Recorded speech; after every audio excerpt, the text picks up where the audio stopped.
जो polling agent है उसको 1-1.5 घंटे का ब्रेक मिले, रिलीवर जाकर बैठे, बाद में फिर पोलिंग एजेंट जा सकता है।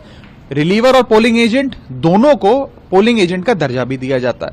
लेकिन नई दिल्ली विधानसभा क्षेत्र में कई जगह से ऐसी कंप्लेंट्स आ रही हैं, लगभग आधे बूथ्स पर ये कंप्लेंट आ रही है कि रिलीवर को अंदर नहीं जाने दिया जा रहा है। जो सुरक्षाकर्मी पोलिंग स्टेशन के बाहर तैनात हैं वो हमारे रिलीवर्स को अंदर नहीं जाने दे रहे हैं।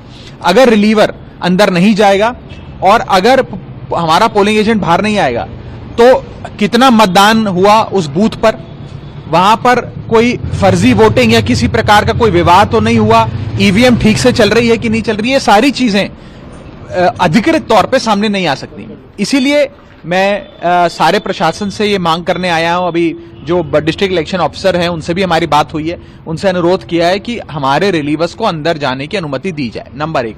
नंबर 2, जो दूसरी समस्या सामने आ रही है वो ये आ रही है कि हमारे कुछ मजबूत साथी हैं, उसमें से कई सारे ऐसे हैं जो कोई वाल्मीकि सदन रहता है, कोई साउथ एवेन्यू रहता है, उन लोगों को बिना किसी आरोप के थाने में बिठा के रखा हुआ है, सुबह से बिठाया हुआ है, शायद इसलिए कि वो 4 लोगों को मोबिलाइज कर मतदान केंद्र ना ला पाए। वो प्रभावशाली लोग हैं, शायद इस मंशा से किया होगा या न जाने किस मंशा से किया है। तो मेरा प्रशासन से यह अनुरोध है कि फ्री एंड फेयर इलेक्शन में इस प्रकार का हस्तक्षेप नहीं होना चाहिए और किसी भी प्रकार से पुलिस किसी भी वोटर को बंधक बनाकर पुलिस स्टेशन में बंद नहीं कर सकती।